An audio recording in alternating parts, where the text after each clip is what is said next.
Hello guys, BTM classes Kathumar में math 47 के साथ मैं सोनू चौधरी। सो गाइज, जैसा कि आपको पता है क्वाड्रेटिक इक्वेशन को हम कंप्लीट कर चुके हैं। अगर किसी ने क्लास नहीं ली है उसकी तो वो प्लेलिस्ट में जाकर क्वाड्रेटिक इक्वेशन की क्लासेज ले सकता है। आज हम जो टॉपिक स्टार्ट करने जा रहे हैं वो है समाकलन। क्या है? समाकलन, जो हम फर्स्ट और सेकंड ग्रेड के लिए यहाँ पर पढ़ रहे हैं। समाकलन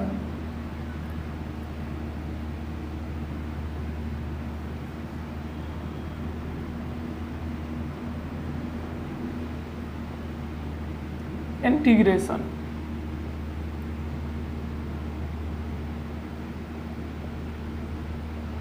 आज के लेक्चर में माय डियर हम बात करेंगे समाकलन की, कि समाकलन होता क्या है, इसके कितने प्रकार हैं, कितने प्रकार से हम समाकलन को पढ़ते हैं और उन प्रकार से समाकलन के क्वेश्चंस किस किस प्रकार से हमारे सामने आते हैं।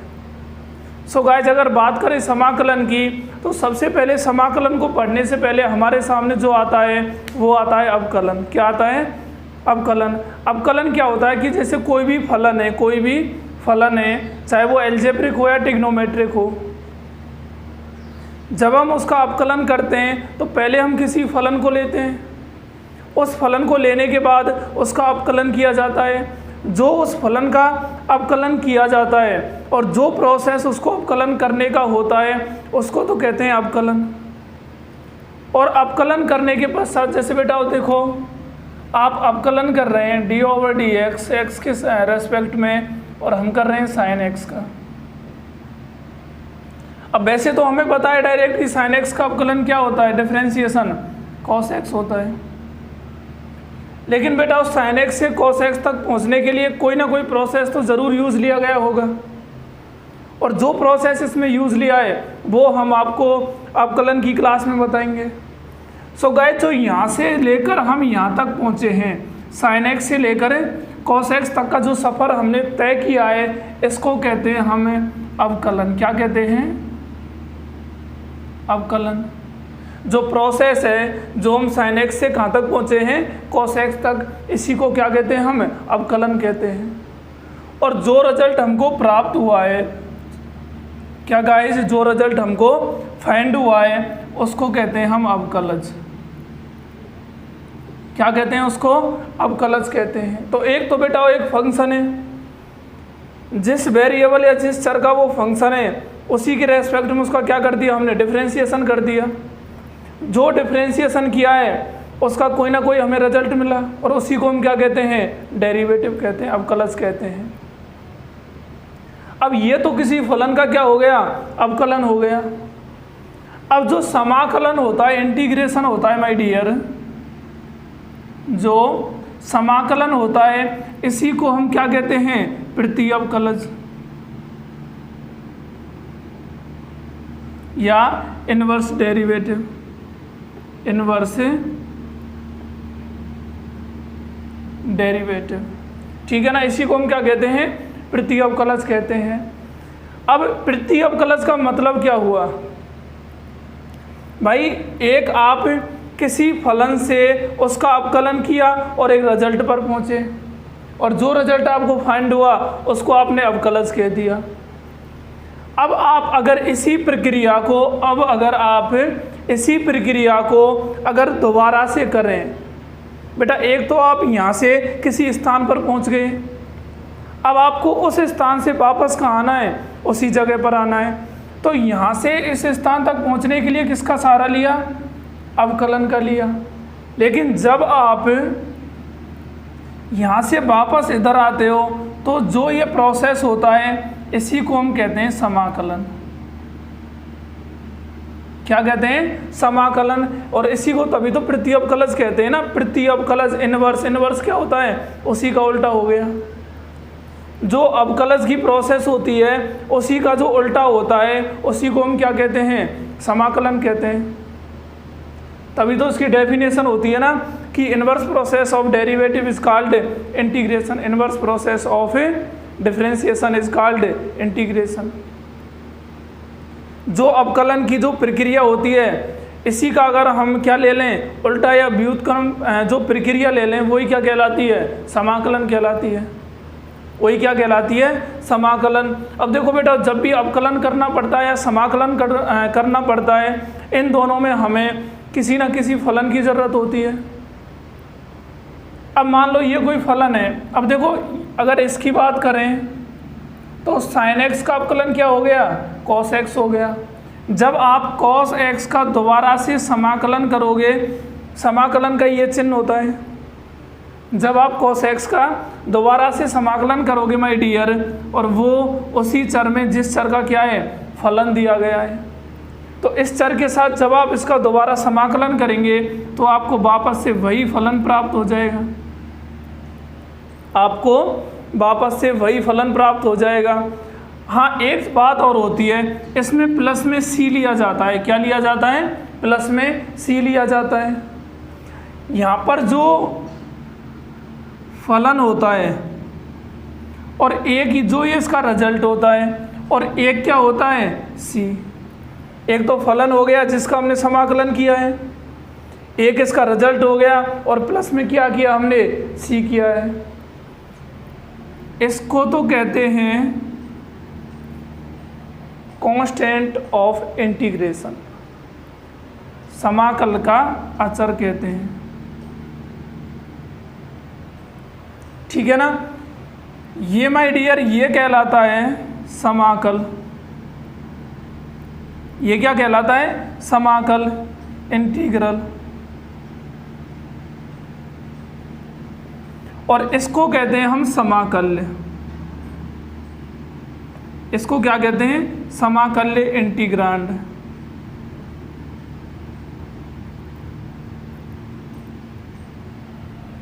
ठीक है ना। जो फलन जिसका हम समाकलन करते हैं उसको तो समाकल्य कहते हैं, जो हमें रिजल्ट प्राप्त हुआ उसको समाकल कहते हैं, और जो ये सी है ये क्या है, इसका कांस्टेंट है। और यहाँ से यहाँ तक पहुँचने का जो प्रोसेस है इसको हम कहते हैं माय डियर समाकलन। क्या कहते हैं, समाकलन। cos x से जो sin x तक जाने का प्रोसेस है उसी को हम क्या कहते हैं, समाकलन कहते हैं, ठीक है ना। अब ध्यान देना, बहुत ही प्यारी सी बात बताऊंगा आपको कि भाई कोई भी फलन है उसका अवकलन किया, cos x आ गया, फिर cos x का समाकलन किया, चलो ठीक है sin x आ गया, लेकिन sin x के प्लस में जो हमने c लिया है इसका यूज क्यों किया गया, इस c का यूज क्यों किया गया। अब देखो बेटाओ, जैसे मान लो आपने अवकलन किया किसका, sin x का, और आपको मिल गया cos x, ठीक है ना। उसके बाद आपने पुनः cos x का क्या कर दिया, समाकलन, और आपको मिल गया sin x, और आप हो गए खुश, क्योंकि समाकलन भी क्या होता है, प्रति अवकलज होता है, इन्वर्स प्रोसेस ही तो होता है ना डिफरेंशिएशन का। तो ये तो खुशी की बात है, चलो ठीक है, वापस से वही मिल गया। अब मान लो आपने अवकलन कर दिया sin x प्लस 3 का, किसका, आपने अवकलन कर दिया sin x प्लस 3 का, और sin x प्लस 3 का अवकलन करेंगे तो फिर भी आपको क्या मिल गया, cos x मिल गया। भाई sin x का अवकलन cos x, 3 एक कांस्टेंट, और कांस्टेंट का अवकलन क्या हो गया, 0 हो गया, ठीक है ना। अब जब आप फिर से इस cos x का समाकलन करते हो तो आपको सिर्फ क्या मिल गया, sin x मिल गया। अब मान लो आपने फिर पुनः अवकलन किया और इस बार अवकलन कर दिया sin x प्लस 5 का, और ये फिर से क्या मिल गया, cos x मिल गया। और फिर से जब आप इस cos x का समाकलन करेंगे तो आपको क्या मिल गया, sin x मिल गया। अब हमें तो ये बताया था कि किसी भी फलन का जो हम अवकलन करते हैं और जो हमें रिजल्ट फाइंड होता है, अवकलज मिलता है, उसका अगर वापस से समाकलन कर दिया जाए तो हमें वापस से वही फलन मिल जाता है जिसका हम क्या कर रहे हैं, अवकलन कर रहे थे। लेकिन यहाँ पर देखो, चलो ठीक है, sin x का अवकलन किया, cos x मिल गया, cos x का फिर से समाकलन किया, sin x मिल गया, ठीक है ना। और आगे देखो, अब इसमें जब हमने साइन एक्स प्लस 3 का अवकलन किया तो क्या मिल गया, कॉस एक्स मिल गया, कोई दिक्कत नहीं है। लेकिन जब कॉस एक्स का समाकलन किया तो सिर्फ कौन मिला, साइन एक्स, लेकिन ज़रूरत किसकी थी, साइन एक्स प्लस 3 की थी। जब हमने साइन एक्स प्लस 5 का अवकलन किया तो कॉस एक्स मिल गया, और कॉस एक्स का समाकलन किया फिर से वही साइन एक्स आ गया। ये तो गड़बड़ हो गई ना, अरे भाई इसमें भी साइन एक्स, यहाँ भी साइन एक्स, भाई ये तो मिले ही नहीं ना, कंप्लीट है ना, तो 3 मिला ना 5 मिला। इसीलिए बेटाओ हमेशा अनिश्चित समाकलन में क्या करते हैं, इसको हम साइन एक्स प्लस सी से डिनोट करते हैं, साइन एक्स प्लस सी से डिनोट करते हैं, जहाँ पर सी खुद इनको ही निर्दिष्ट करता है। भाई आपके पास जो भी अचर हैं उनको आप सी की जगह रख लो, ठीक है ना। इसी प्रोसेस के कारण इसमें प्लस सी यूज में लिया जाता है। तो ये तो हो गया तुम्हारा समाकलन, ठीक है ना। अगर बात करें इसी समाकलन की डेफिनेशन की,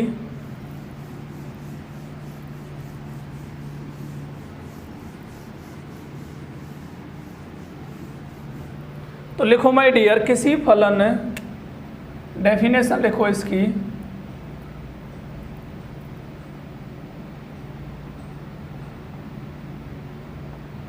किसी फलन एफ एक्स का समाकलन, किसी फलन एफ एक्स का समाकलन एक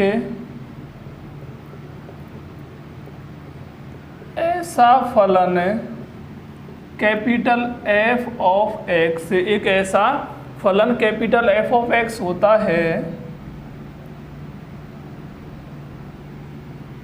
जिसका x के सापेक्ष अवकलज दोबारा से क्या आ जाए, f ऑफ x हो।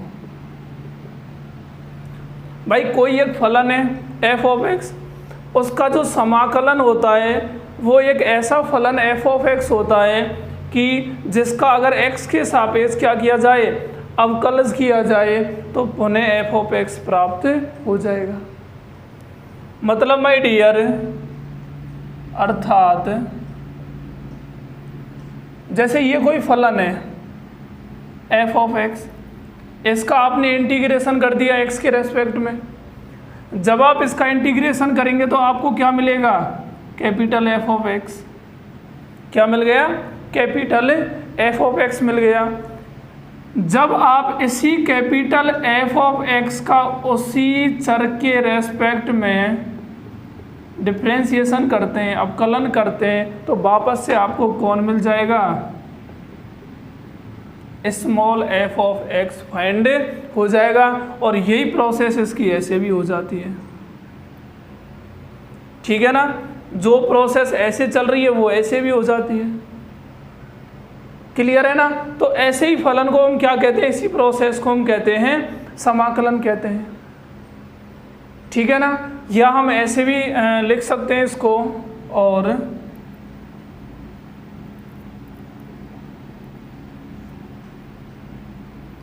किसी भी फलन का समाकल, किसी फलन का समाकल प्राप्त करने की विधि, किसी फलन का समाकल प्राप्त करने की विधि को ही क्या कहते हैं, अवकलन कहते हैं। क्या कहते हैं, अवकलन कहते हैं, ठीक है ना।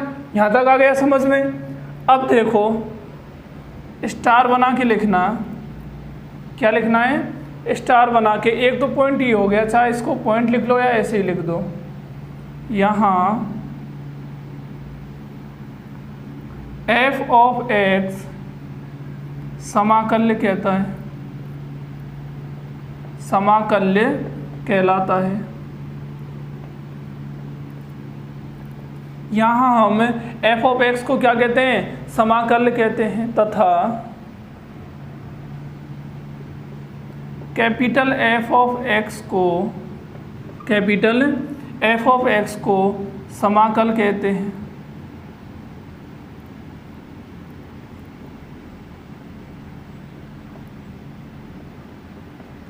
कैपिटल एफ ऑफ एक्स को क्या कहते हैं, यहाँ पर समाकल कहते हैं। अब देखो माय डियर, जो हम अभी समझ रहे थे कि किसी भी फलन का जो हम अवकलन करते हैं, किसी फलन का, जैसे आप इसी से समझ लो कि आपने एक साइन एक्स का क्या किया, अवकलन किया और आपको कॉस एक्स मिल गया, ठीक है ना। फिर आपने साइन एक्स प्लस 3 का अवकलन किया, आपको फिर से कॉस एक्स मिल गया। फिर आपने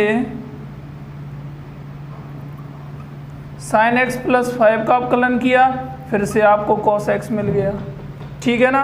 अब आप इन्हीं का क्या कर रहे हैं, समाकलन कर रहे हैं। जब आप समाकलन करते हैं कॉस एक्स का, तो इसका क्या आ गया, साइन एक्स आ गया।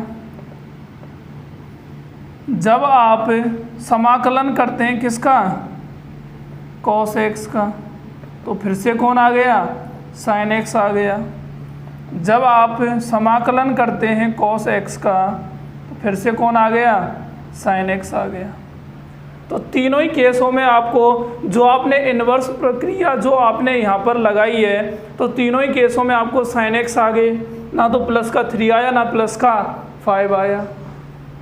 इसीलिए इसी को हमेशा जो cos x dx होता है, इसी को हमेशा क्या लिखते हैं, साइन एक्स और प्लस का c लिखते हैं, ठीक है ना। जहाँ c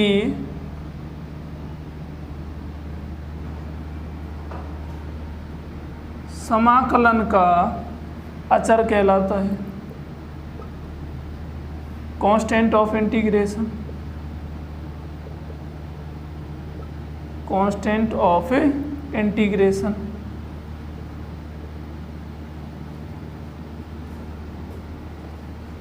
कहलाता है।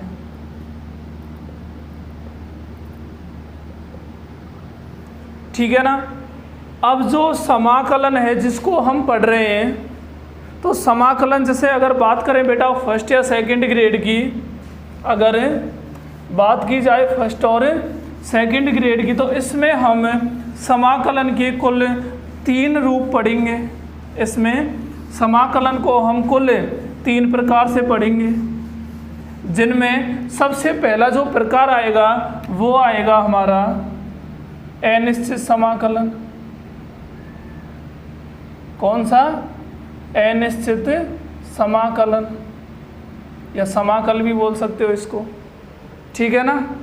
Indefinite integral.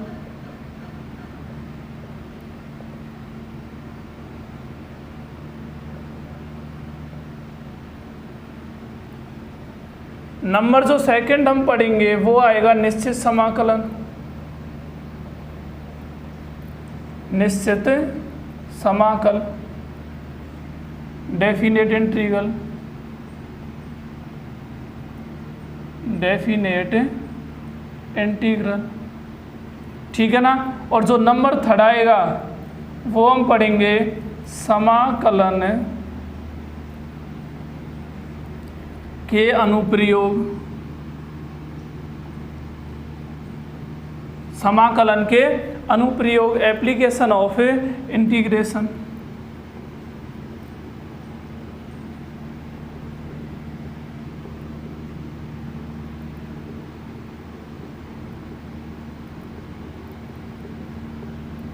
और इसमें हम जो पढ़ने वाले हैं माय डियर, वो आएगा क्षेत्रकलन।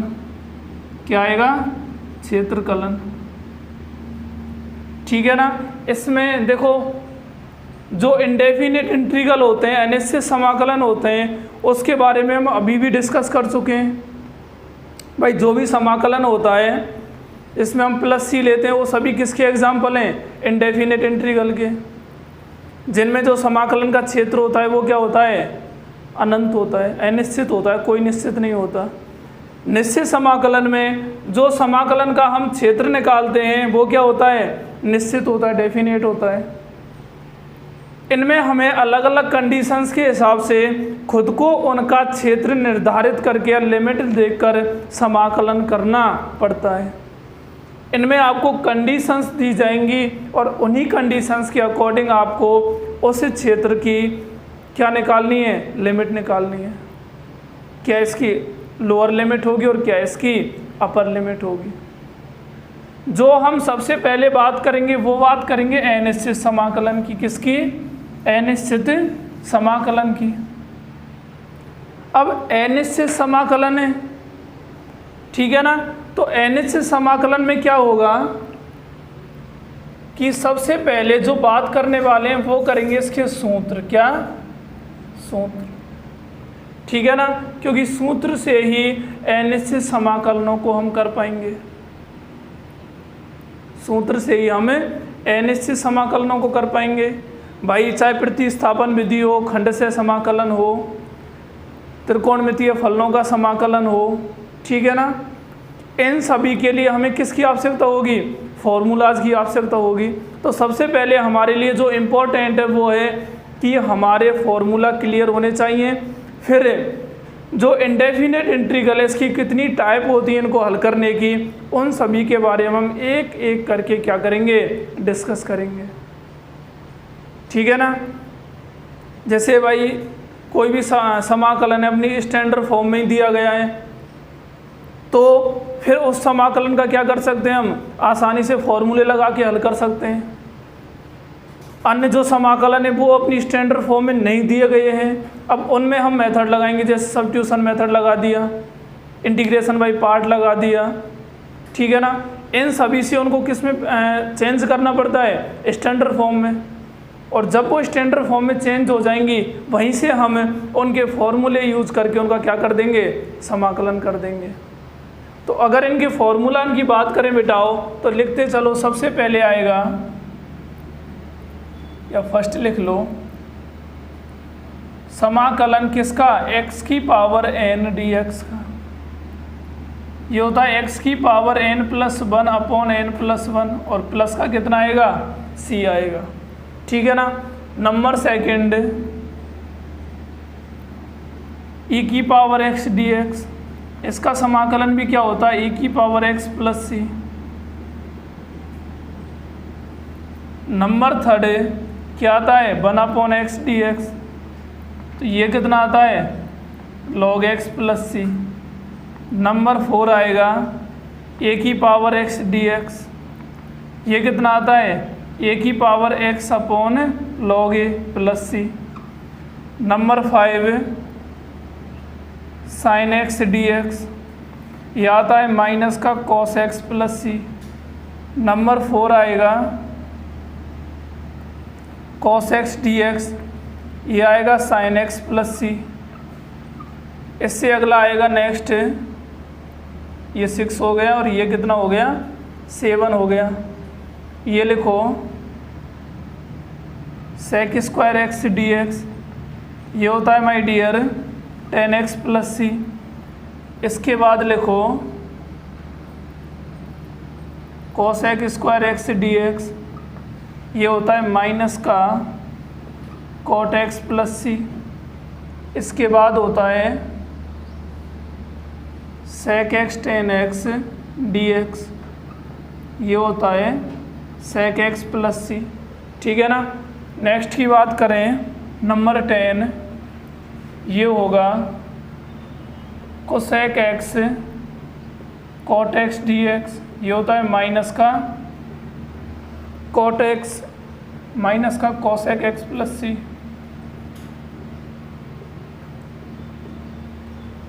ठीक है ना। नेक्स्ट देखो number 11, 1 upon root of a square minus x square d x, ये कितना होगा, sine inverse x upon a plus c. ठीक है ना। नंबर 12, इसी में अगर नेगेटिव हो a square minus x square d x, ये कितना होगा cos inverse x upon a plus c. ठीक है ना। नेक्स्ट देखो my dear, 1 upon x square plus a square d x, ये होता है 1 upon a tan inverse x upon a plus c. Next number 14, इसी में नेगेटिव आ जाए तो ये होगा 1 upon A sec inverse x upon a plus c. Number 15 की बात करें तो ये हो, अगर ध्यान देना, 1 upon x root of x square minus a square d x, तो ये कितना होगा 1 अपॉन ए, कितना होगा 1 अपॉन ए, ये सॉरी कॉट होगा, कितना होगा कॉट, ये कितना हो गया 1 upon A sec inverse x upon a plus c. ठीक है ना। नंबर 16, अगर ये आ जाए माइनस का 1 upon x root of x square minus a square d x, तो ये आ गया 1 upon a cosec inverse x upon a plus c. ठीक है। अब बात करें अगर अन्य इसके फॉर्मूलाओं की, जैसे हाइपरबोला की बात करें तो ये हो गया इंटीग्रेशन ऑफ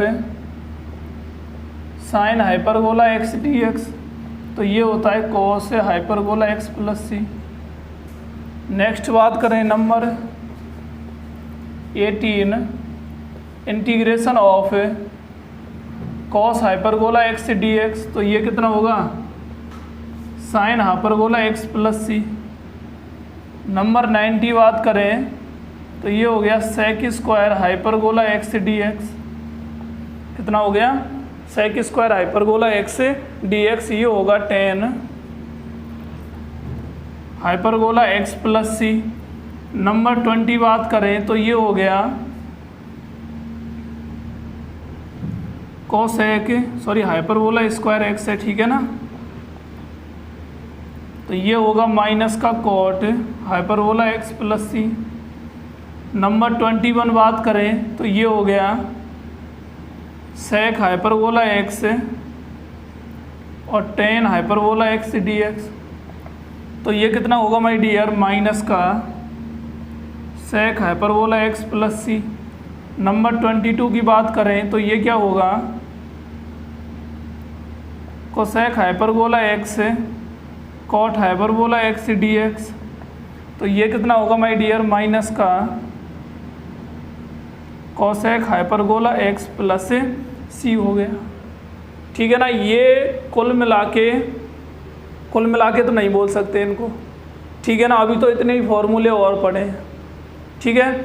लेकिन उनको हम तभी डिस्कस करेंगे जब उनकी क्या होगी नीड होगी। जैसे इंटीग्रेशन करना 1 upon x square minus a square, 1 upon A square minus x square, अगर यही सीधा आ जाए कहाँ पर, ये सीधा ऊपर रूट में आ जाएगी root of a square minus x square, root of x square minus a square, root of a square plus x square.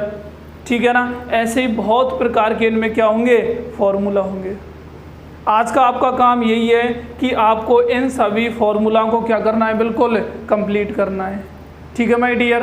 अब देखो, अब बात करेंगे इनके कुछ क्वेश्चंस की, तो ध्यान देना।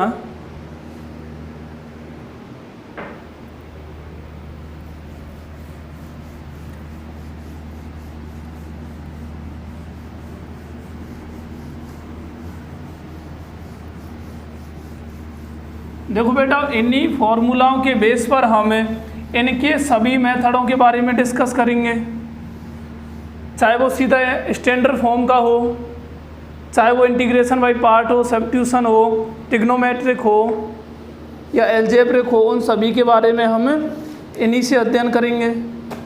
अब देखो,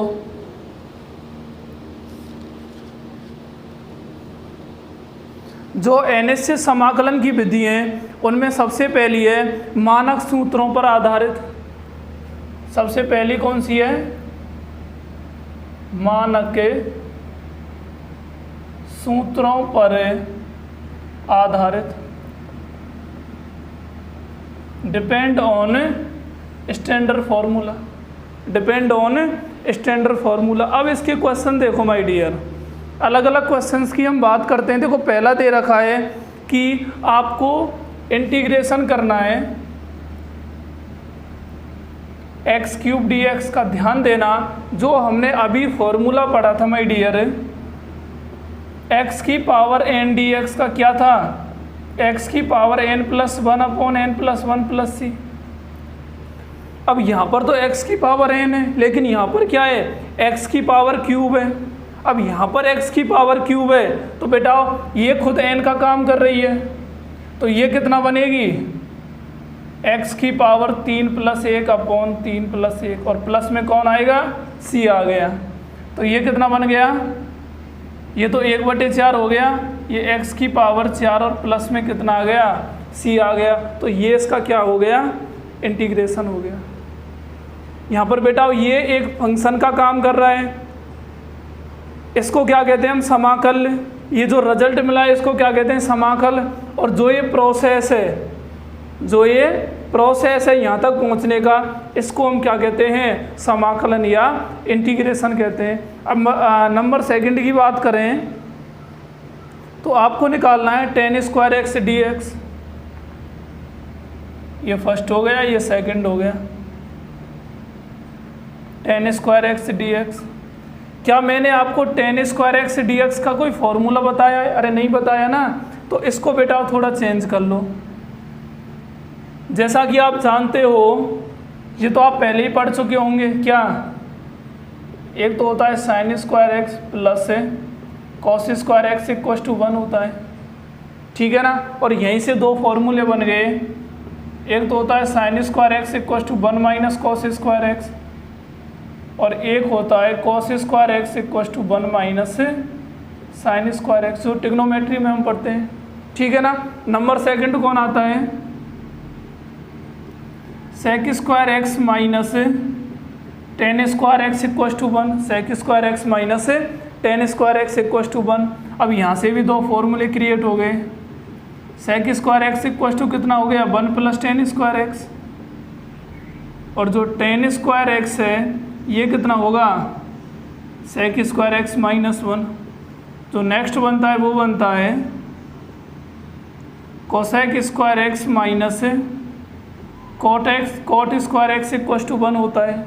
अब यहाँ से भी दो फॉर्मूले बन गए, एक तो आ गया cosec² x जो 1 + cot² x होता है, और एक आ गया cot² x जो क्या होता है, cosec² x - 1 हो गया, ठीक है ना। ये कुल मिला के कितने, 9 फॉर्मूले हैं, ठीक है ना, जो हम किस में पढ़ते हैं, ट्रिग्नोमेट्री में पढ़ते हैं। अब देखो बेटा tan² x का तो हमें फॉर्मूला नहीं पता, लेकिन जिसका हमें फॉर्मूला पता है वो कौन है, sec² x है।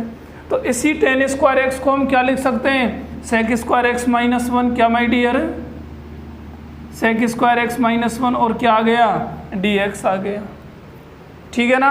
अब इन दोनों को अलग अलग लिख लो,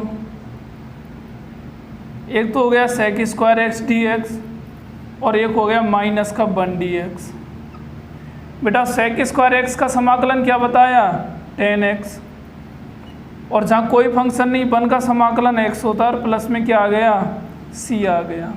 तो ये इस फलन का क्या हो गया, समाकलन हो गया। आ गया ना समझ में। अब देखो नेक्स्ट क्या कह रहा है, अब आपको समाकलन करना है, बहुत ही बेहतरीन समाकलन है, थोड़ा सा ध्यान देना इस पर।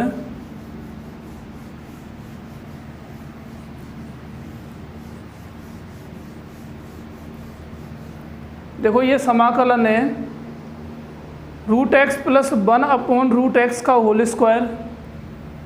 किसका करना है, √x + 1 / √x का होल स्क्वायर, ये समाकलन करना है। अब भाई होल स्क्वायर खोलना तो आप जानते ही हो, अरे a + b का होल स्क्वायर क्या होता है, a² + 2ab, और प्लस में कितना आ गया, b² आ गया, ठीक है ना। इसी फॉर्मूले से इसका क्या कर दो, एक्सपेंशन कर दो, इसी से इसका क्या कर दो, एक्सपेंशन कर दो। जब हम इसका एक्सपेंशन करेंगे तो कितना आएगा माय डियर, देखो एक तो आ गया रूट एक्स का होल स्क्वायर प्लस 2a मतलब रूट एक्स और b मतलब 1/√x, ठीक है ना, और एक आ गया 1/√x का होल स्क्वायर और क्या है dx, ठीक है ना। इसमें मैंने ये फॉर्मूला अप्लाई कर दिया। अब इसको अगर सॉल्व करें तो क्या आएगा, रूट एक्स का होल स्क्वायर एक्स आ गया, ये दोनों कट के 2 बन गया और ये आ गया 1/x और कितना आ गया dx आ गया। तो ध्यान देना माय डियर, अब इनका अगर समाकलन करें तो देखो x का अलग होगा, 2 को बाहर निकाल लो अचर पद है, और 1/x का अलग समाकलन होगा, ठीक है ना। x की पावर n है मतलब 1 पावर है, और x की पावर n का सूत्र क्या होता है, x की पावर n + 1/n+1 होता है। तो ये तो बन गया कितना, ध्यान देना, x² 2 हो गया भाई, 1 + 1 कितना हो गया, 2 हो गया, प्लस कुछ नहीं है तो x होगा, और 1/x क्या होता है, log x होता है, log x, और प्लस कितना आ गया c। तो ये इस फलन का क्या हो गया, समाकलन हो गया। अगर नेक्स्ट क्वेश्चन की बात करें माय डियर, ध्यान देना, तो ये क्या दे रखा है, 2x² समाकलन करना है किसका, 2x² plus sin x plus root x, sin x plus root x dx। अब आपको इसका समाकलन निकालना है, सभी n से समाकलन है, ठीक है ना। तो इसमें इनको अलग अलग कर लो। देखो बेटा 2 कांस्टेंट है, बाहर आ गया x² dx प्लस किसका हो गया sin x dx और प्लस आ गया रूट एक्स dx, ठीक है ना। सबका हमने अलग अलग क्या कर दिया, समाकलन कर दिया। अब सबका अलग अलग समाकलन कर दिया मतलब ये बन गया x² का तो बेटा क्या बनेगा, x³ 3 भाई, अरे पावर 2 है ना, तो 2 + 1/2 + 1 हो गया, ठीक है ना। अब नेक्स्ट देखो, sin x का समाकलन क्या होता है, माइनस का cos x, और रूट एक्स का होता है 1/√x, और प्लस कितना आ गया c आ गया। अब ये मत कहना सर रूट एक्स का तो लिखा है नहीं, अरे भाई जो रूट एक्स होता है इसी को हम x की घात 1/2 भी तो बोल सकते हैं ना, और इसका समाकलन क्या होगा 1/2 + 1 अपॉन, मतलब 1/√x। तो ये कितना हो गया, ये तो गलत लिख दिया हमने, 3/2 अपॉन 3/2, तो इसका ये नहीं होगा माय डियर। रूट एक्स का समाकलन क्या होगा 2/3x की पावर 3/2 प्लस कितना आ गया c आ गया, ठीक है ना। और उसका होता है 2√x 1/√x का, ठीक है ना। ध्यान रखना है, मिस्टेक हो गई। तो ये इसका क्या हो गया, समाकलन हो गया। अब देखो नेक्स्ट क्वेश्चन क्या कह रहा है, जो अपना नेक्स्ट क्वेश्चन है माय डियर वो है 1/1 + cos x। देखो हम थोड़े से अब क्वेश्चनों को बढ़ा रहे हैं लेवल इनका, ठीक है ना। यहाँ बिल्कुल इजी लेवल था, चलते चलते चलते चलते धीरे धीरे इनके लेवल को क्या कर रहे हैं हम अप कर रहे हैं, ठीक है ना। अब देखो 1/1 + cos x है। अब 1/1 + cos x का तो समाकलन कर नहीं सकते, लेकिन एक बात हम जानते हैं, एक बात हमें कि जो cos² x होता है या 2 cos² x होता है वो होता है 1 + cos 2x। अरे ये तो पढ़ा होगा ना, 2 cos² x = 1 + cos 2x हो गया। वहीं पर अगर 2 cos² x/2 की बात करें तो ये कितना होता है 1 + cos x। अरे x की जगह क्या रख दिया, x/2 रख दिया। वही सेम कहाँ करना है, यहाँ पर करना है। तो यहाँ पर x की जगह क्या रख दो, ये आ गया 1/1 + cos x है तो कितना आ गया 2 cos² x/2, और ये बन गया कितना dx, ठीक है ना। इसको यहाँ पर लिख भी लेना इसके साथ, इन फ्यूचर ये क्या रहेगा, याद रहेगा। अब देखो नेक्स्ट बेटा हो 1/2 तो बाहर आ गया, और जो 1/cos स्क्वायर एक्स होता है इसी को हम क्या लिख सकते हैं, सेक स्क्वायर एक्स। तो ये हो गया सेक स्क्वायर एक्स अपॉन 2 और dx हो गया, ठीक है ना। यहाँ तक कोई दिक्कत है, अरे नहीं है ना। अब देखो आगे बेटा सेक स्क्वायर एक्स का जो समाकलन है वो क्या होता है, tan x होता है, ठीक है ना। तो इसका समाकलन हो गया tan x अपॉन 2। देखो बेटा समाकलन हमेशा, समाकलन हो या अवकलन हो, बाहर से अंदर की ओर चलता है। कहाँ तक, बाहर से लेकर अंदर की ओर चलता है। अब हमने सबसे पहले समाकलन कर दिया सेक स्क्वायर, इसको पूरे को x मान के कर लिया, x अपॉन 2 को थोड़ी देर के क्या मान लिया कि चलो भाई ये x है, और इसका समाकलन कर दिया हमने tan x अपॉन 2 हो गया, ठीक है ना। इसका हो गया tan x अपॉन 2, अब x अपॉन 2 बन गया। अब जो बचता है ना उसका हर में क्या करते हैं, अवकलन करते हैं।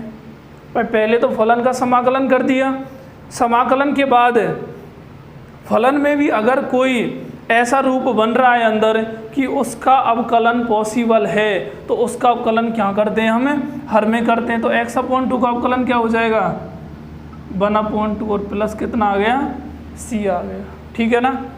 इस 1/2 से ये गया तो ये क्या बन गया, tan x अपॉन 2 और प्लस में कितना आ गया, c।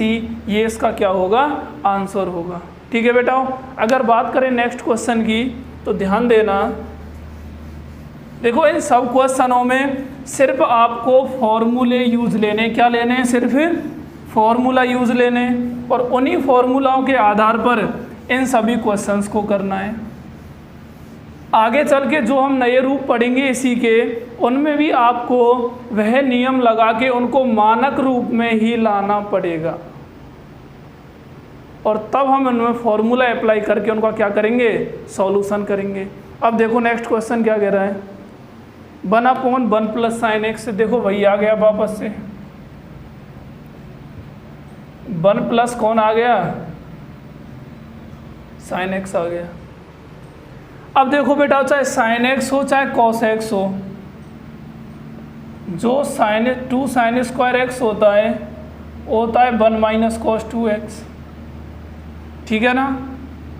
और जो 2 कॉस स्क्वायर एक्स होता है ये होता है 1 प्लस कॉस 2x। अगर x की जगह हम x अपॉन 2 भी अप्लाई कर देंगे तो खींच के क्या आ जाएगा, 1 माइनस कॉस एक्स और 1 प्लस कॉस एक्स आ जाएगा, ठीक है ना। लेकिन यहाँ पर क्या है, 1 प्लस साइन एक्स है। अब बेटा 1 प्लस साइन एक्स का सीधा समाकलन भी नहीं है हमारे पास, इंटीग्रेशन भी नहीं कर सकते इसका। अगर इसका इंटीग्रेशन करना है तो बेटा इसको हमें साइन एक्स को किस में चेंज करना पड़ेगा, कॉस एक्स में, क्योंकि 2 साइन स्क्वायर एक्स अपॉन 2 क्या होता है, 1 माइनस कॉस एक्स, और 2 कॉस स्क्वायर एक्स अपॉन 2 क्या होता है, 1 प्लस कॉस एक्स होता है। एक्स की जगह क्या रख दिया, एक्स अपॉन 2। तो खींच के अगर आप इसका समाकलन करना ही चाहते हो तो आपको साइन एक्स को किस में बदलना पड़ेगा, कॉस एक्स में बदलना पड़ेगा। और यदि साइन एक्स को कॉस एक्स में बदलना है यहाँ पर है तो ये कितना लिखना पड़ेगा, 1 प्लस साइन, या सॉरी इसको कॉस में यहीं बदल दो, तो आप इसको क्या लिख सकते हो, π/2 माइनस एक्स लिख सकते हो। अरे भाई कॉस 90 माइनस थीटा क्या होता है, साइन थीटा ही तो होता है ना। तो cos 90 minus x sine x हो गया, हमें तो इसको कॉस बदलना है। और 1 प्लस कॉस एक्स क्या होता है, 2 कॉस स्क्वायर एक्स अपॉन 2। तो ये हो गया 1/2 कॉस स्क्वायर एक्स अपॉन 2। तो एक्स अपॉन 2 मतलब ये कितना हो गया, π/4 माइनस एक्स अपॉन 2। अरे भाई पूरे एक्स में 2 से डिवाइड ही तो करना है, तो ये भी कर दिया और ये भी डिवाइड कर दिया, और यहाँ लिख दिया dx, ठीक है ना। अब 2 को तो ले आओ बाहर, तो ये तो हो गया 1/2 कॉस स्क्वायर एक्स को सेक बना लो, π/4 माइनस एक्स अपॉन 2, और ये क्या आ गया, dx आ गया, ठीक है ना।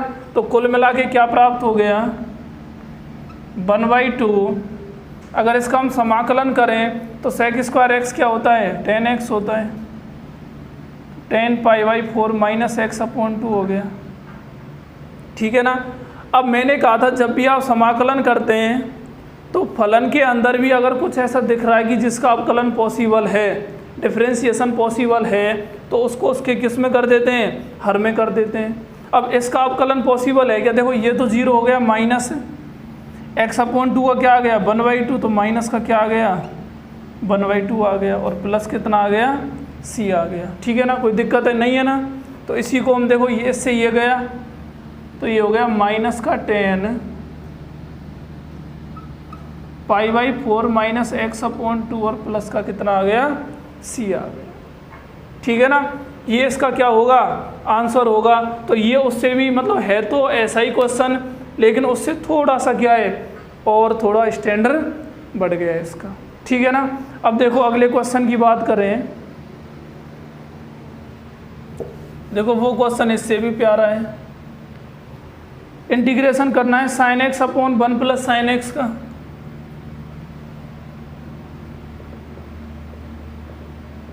sin x upon 1 plus sin x dx। ठीक है ना, इसका इंटीग्रेशन करना है अभी आपको। अब देखो बेटाओ,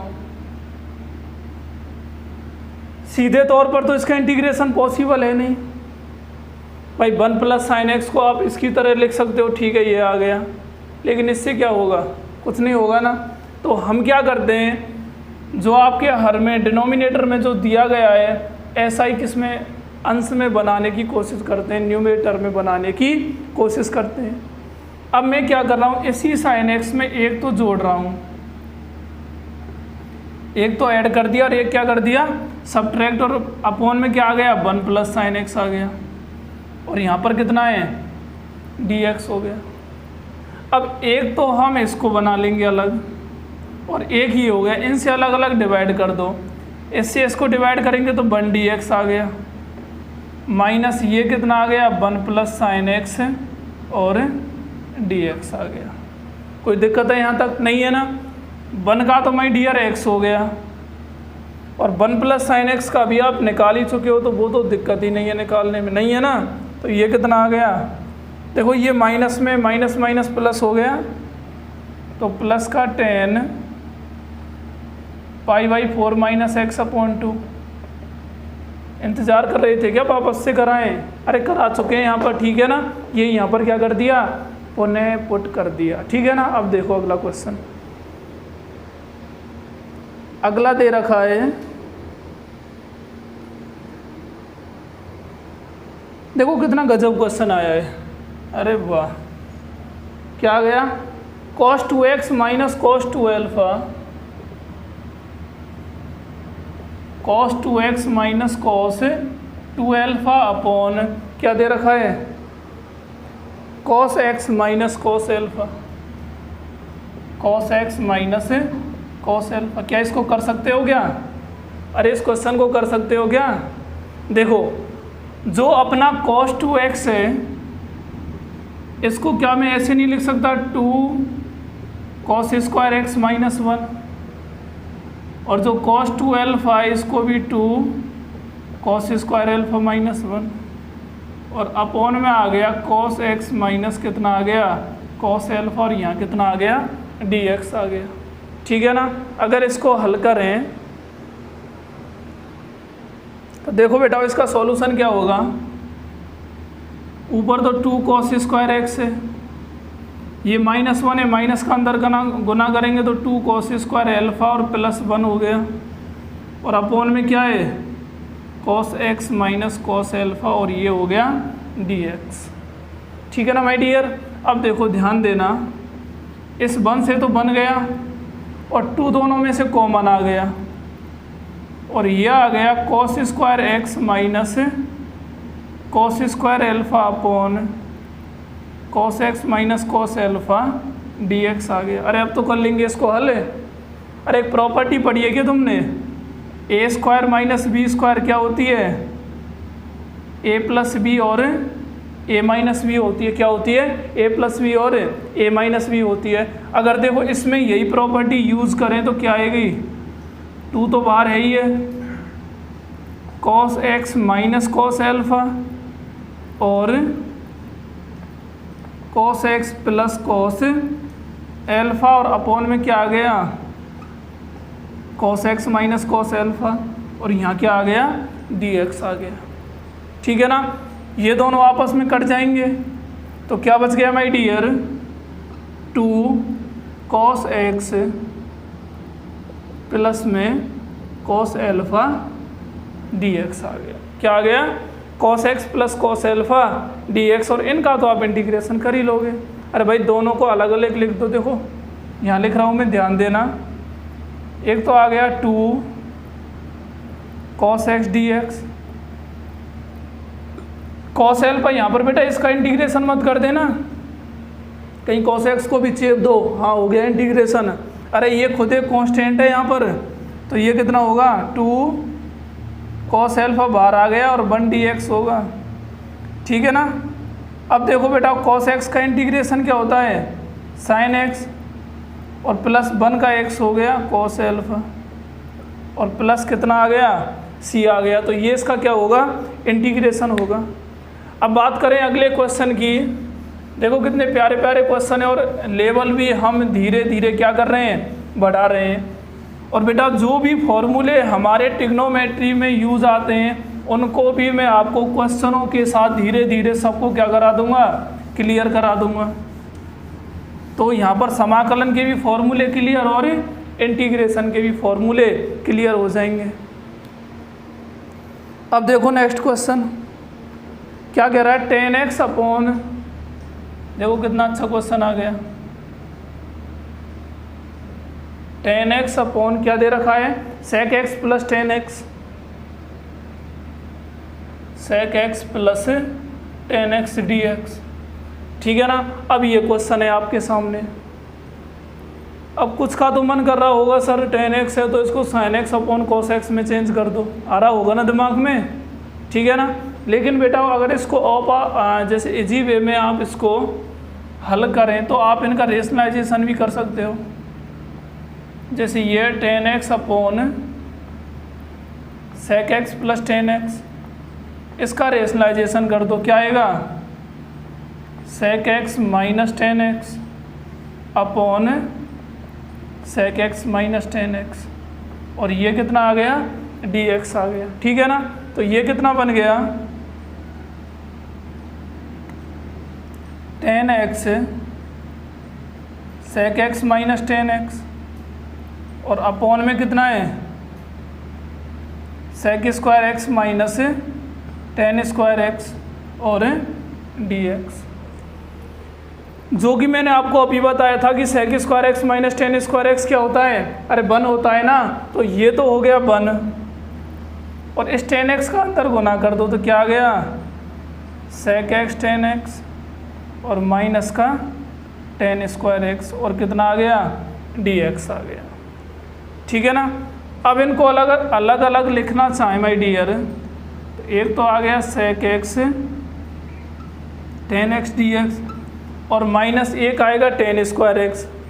अब चूँकि 10 स्क्वायर x का कोई समाकलन नहीं होता, मैंने अभी बताया था, तो इसको किस में कन्वर्ट कर देंगे, sec स्क्वायर x में, तो ये हो गया sec स्क्वायर x माइनस 1 और क्या आ गया, dx आ गया। ठीक है ना, अब इनको एक बार और लिख लो, ये तो है अपना sec x 10x dx minus एक कौन आ गया, sec square x dx minus minus plus 1 dx आ गया। ठीक है ना, अब देखो बेटा इसका समाकलन क्या हो गया, sec x हो गया, इसका क्या हो गया, माइनस का 10x आ गया और प्लस 1 है और प्लस 1 की जगह कौन आएगा, x आएगा और प्लस कौन आ गया, c आ गया, तो ये इसका क्या हो गया, समाकलन हो गया। अब नेक्स्ट क्वेश्चन देखो माय डियर, नेक्स्ट क्वेश्चन क्या कह रहा है, इंटीग्रेशन करना है root of 1 plus sine x का। अब किस में आ गया ये, अरे रूट में आ गया ना, तो रूट में इसका इंटीग्रेशन करना है, तो थोड़ा बहुत तो मेथड हमारा वही चलेगा। तो 1 प्लस साइन एक्स को किस में बदलो, कॉस में, क्या होगा π/2 माइनस एक्स, और 1 प्लस कॉस एक्स क्या होता है 2 cos square π/4 minus x upon 2 हो गया, और यहाँ कितना आ गया dx आ गया। 2 को अगर हम बाहर निकालना चाहें तो ये किस में आएगा √2 में आ गया, तो अंदर रूट में कौन बच गया cos square π/4 minus x upon 2 dx। तो कॉस स्क्वायर से स्क्वायर रूट कट गया, तो ये कितना आ गया cos π/4 minus x upon 2 dx आ गया। ठीक है ना। जो अपना कॉस एक्स होता है इसका जो समाकलन होता है वो कितना होगा साइन π/4 माइनस एक्स अपॉन 2, और अपॉन में कितना आ गया -1/2, और प्लस कितना आ गया c आ गया। ठीक है बेटा, कोई दिक्कत है यहाँ तक? तो इसको अगर ऊपर ले जाएं तो ये कितना आएगा, ये बन गया माइनस का 2√2 sine π/4 minus x upon 2 plus c। ठीक है ना। देखो ये इसका क्या आ गया आंसर आ गया, लेकिन दिक्कत यहाँ ये आ रही है बेटाओ, ये इसका आंसर नहीं दे रखा। ये इसका होने को तो एग्जैक्ट यही आंसर होगा इसका, लेकिन बेटाओ इंटीग्रेशन हो, डिफरेंशिएशन हो, ट्रिग्नोमेट्री हो, इनमें कोई ज़रूरी नहीं आप जहाँ तक पहुँचे हो वहीं पे इसका आंसर रख दे। वो हो सकता है उसको पहले भी रख ले और उसको और भी सॉल्व करवा ले। अगर इसको और हल करना चाहें तो क्या होगा -2√2 साइन a माइनस बी क्या होता है साइन a माइनस बी, ये होता है sine a cos b minus का कॉस a साइन b होता है। ये किसका फॉर्मूला है साइन a माइनस बी का। अब देखो बाहर तो कितना है -2√2, साइन π/4 कितना होता है 1/√2, कितना होता है 1/√2 cos x upon 2 minus 1/√2 sine x upon 2 हो गया, और प्लस में कितना है c है। ठीक है ना। दोनों से 1/√2 कॉमन आके ये कट जाएगा, तो ये बच गया माइनस का 2 cos x upon 2 minus sine, और प्लस का c, इसका आप अंदर इंटू भी कर सकते हो, तो -2 cos x upon 2 plus 2 sine x upon 2, और प्लस का कितना आ गया c। तो यहाँ पर आपको ये आंसर दे रखा है, तो ज़रूरी नहीं आपको जैसे कहीं सोच लें भाई आंसर यहाँ तक आया नहीं और कर दिया नन ऑफ दिस। ठीक है ना।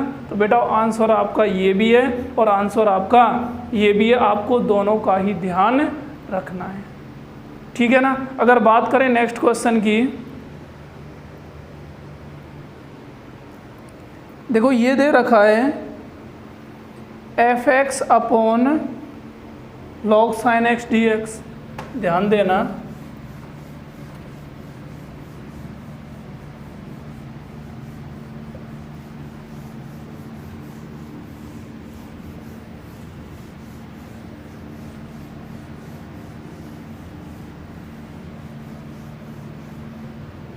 कितना हो गया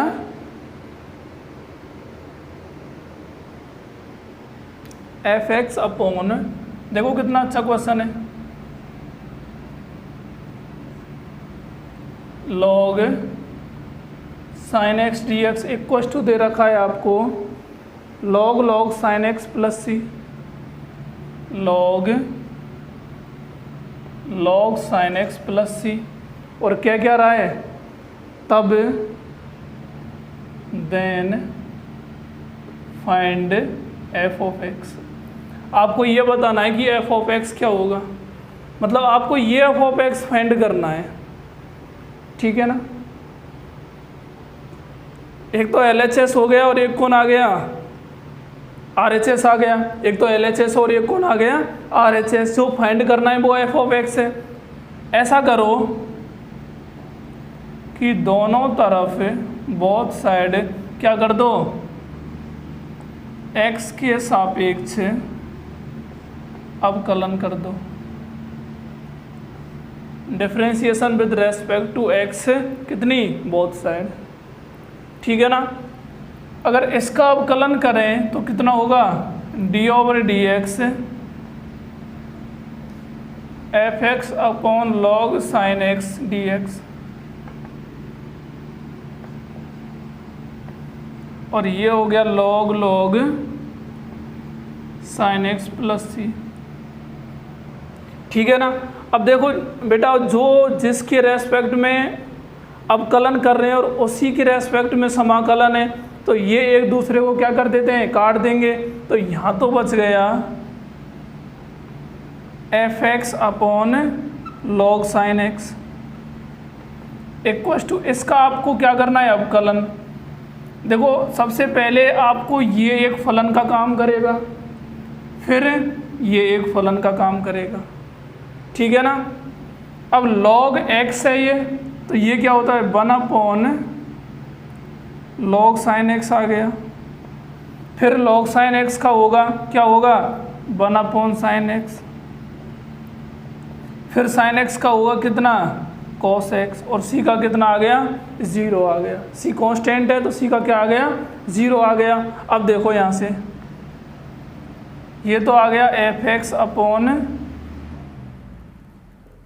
log sin x equal to, यहाँ देखो ये cos x है ऊपर, और अपॉन में कितना है, log sin x, और इनटू में भी कितना है, sin x है। log sin x से log sin x गया, तो cos बटे sin क्या होता है, cot x। तो यहाँ से fx इक्वल टू कितना आ गया, cot x आ गया, और ये क्या होगा, fx का मान होगा। देखो ये भी बहुत अच्छा क्वेश्चन है। सो गाइज, आज के लेक्चर में हमने पता किया था कि समाकलन क्या होता है। इसके बाद हमने जो डिस्कस किया है वो उसके कुछ इंपॉर्टेंट क्वेश्चंस के बारे में डिस्कस किया है। हमने इसका एक रूप भी पढ़ लिया, कितना, मानक सूत्रों पर आधारित। जब जो एनालिसिस समाकलन है वो सिर्फ स्टैंडर्ड फार्मूलाज पर ही बेस्ड हो, तो उनको हम सॉल्व कैसे करते हैं। कल के लेक्चर में हम इसी के कुछ और क्वेश्चन करके उसके बाद हम करेंगे जो सब्स्टिट्यूशन मेथड होता है, इसका प्रतिस्थापन विधि होती है इसी समाकलन की, जिससे इसको मानक रूप में लाया जाता है और फिर उसको हम क्या करते हैं, समाकलन करते हैं। उसके बारे में हम कल के लेक्चर में डिस्कस करेंगे, ठीक है बेटा।